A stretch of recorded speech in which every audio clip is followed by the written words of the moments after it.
Fukushima man. I should call myself Fukushima man, Fukushiba man. This is the original logo. It's still the you see the M there, the M. It's Fukushima, not Fukushiba. So anyway, Fukushiba man. I came across.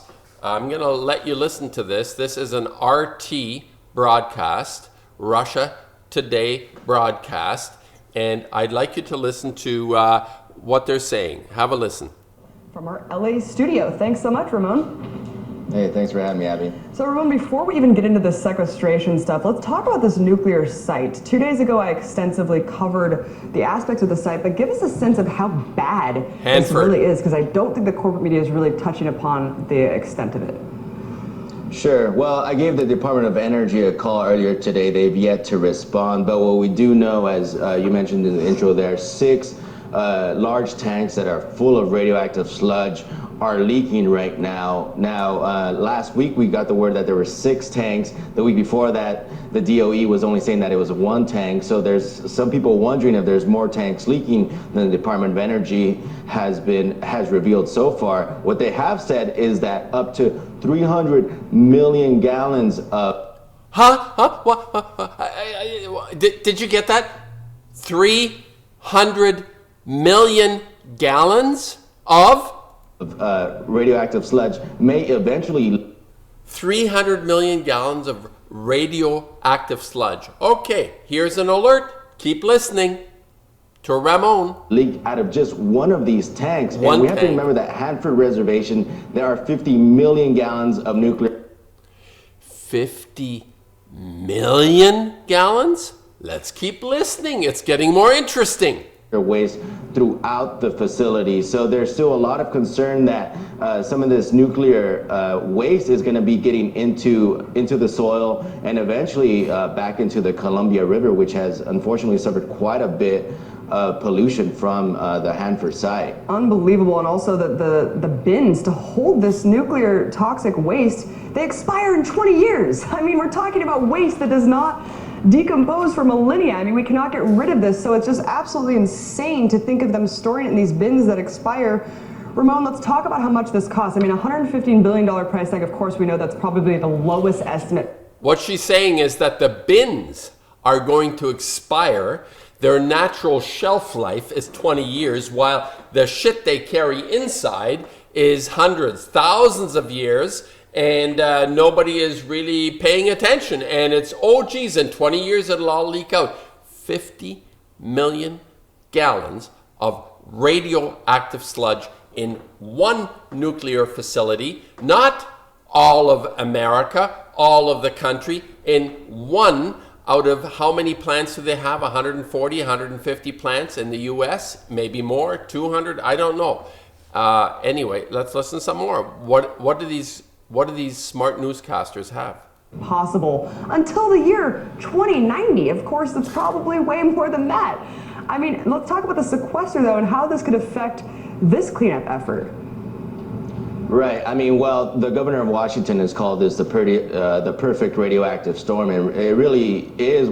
When she said sequester, it has to do with the fact that the fiscal cliff, all the financial woes, whatever the place is going through down there, they're going to start cutting funds about taking care of this nuclear waste that's going to spill out into the rivers, and the nuclear Armageddon is unfolding as we speak, with millions and millions of gallons of this brutal stuff about to leak into the environment. And at least RTV is presenting something. Let's listen to some more.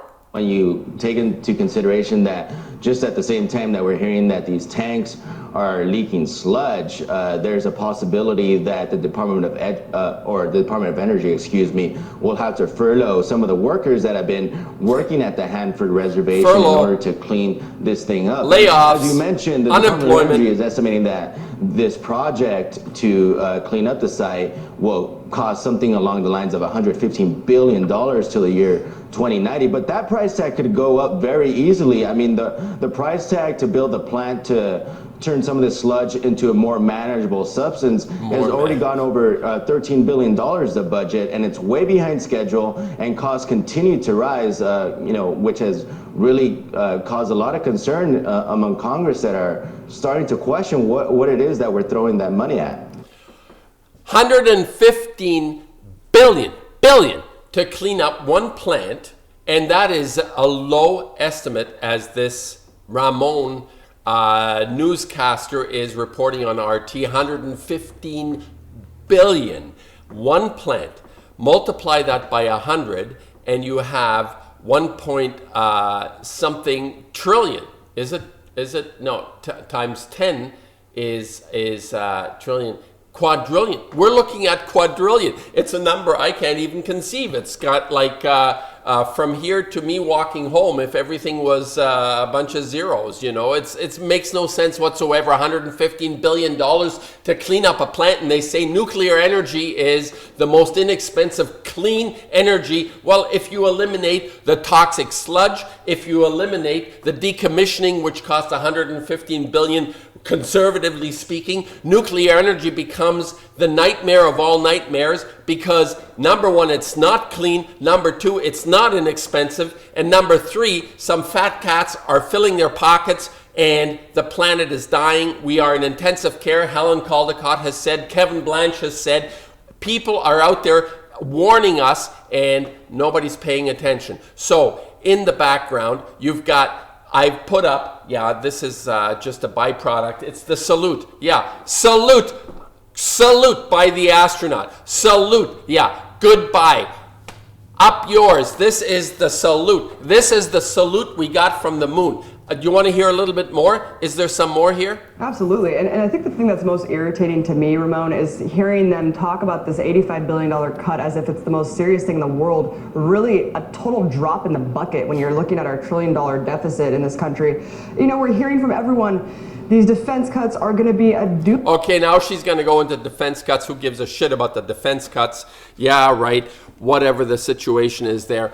My point, I am just putting this out for someone. RT TV on February 27th. Put this out for the public. It's out there. People, it's out there. It's not me ranting. It's not some art flake ranting, some leukemia patient ranting down in Utah, or a medical doctor, Caldicott, ranting and telling us things. This is coming out now on a major news network, the RT network, and talking about the truth, the real nature of this monster. 115 billion conservatively clean up for a site that is now potentially leaking 50 million gallons of sludge, radioactive sludge going in the environment on one plant.